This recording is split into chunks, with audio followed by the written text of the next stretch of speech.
मुअज़्ज़ज़ दोस्तों, अस्सलाम वालेकुम। मेरा नाम है अंजम और आप देख रहे हैं हमारा यूट्यूब चैनल अंजम सीरीज़। दोस्तों, आज की वीडियो में आपको ईद उल फितर के बारे में इंफॉर्मेशन दूंगा और इसके साथ आपको बताऊंगा कि 2023 में यानी कि इस बार ईद उल फितर किस डेट को मनाएंगे और रोज़े 29 होंगे या पूरे 30। दोस्तों, ईद उल फितर ओद से बना है जिसके मैनी है लौटना।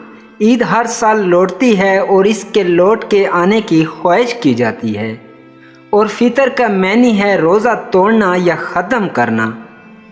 ईद उल फितर के दिन रोज़ों का सिलसिला ख़त्म होता है। इस दिन को अल्लाह ताला अपने बंदों को रोज़ा और इबादत रमज़ान का सवाब अता फरमाते हैं, लिहाजा इस दिन को ईद उल फितर करार दिया गया है, यानी कि खुशी का दिन। इस दिन को सब मुसलमान, अमीर, गरीब, बूढ़ा, जवान सब बहुत खुशी से इस त्यौहार को मनाते हैं।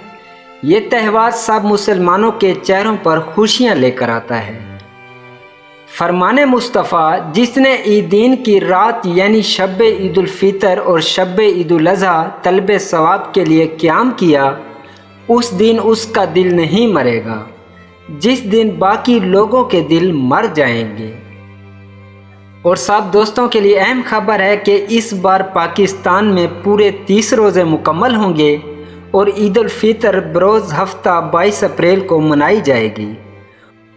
और सरकारी मुलाजमीन के लिए बहुत बड़ी खुशखबरी, उनको ईद से पहले तनख्वाहें मिल जाएंगी और इस बार ईद की 3 छुट्टियां नहीं, पूरी 5 छुट्टियां होंगी। दोस्तों, उम्मीद करता हूं कि आज की ये वीडियो आपको पसंद आई होगी। अगर पसंद आई है तो इसको लाइक करें, कमेंट करें और मज़ीद ऐसी वीडियोस के लिए हमारे यूट्यूब चैनल अंजम सीरीज़ को ज़रूर सब्सक्राइब कर लें। शुक्रिया।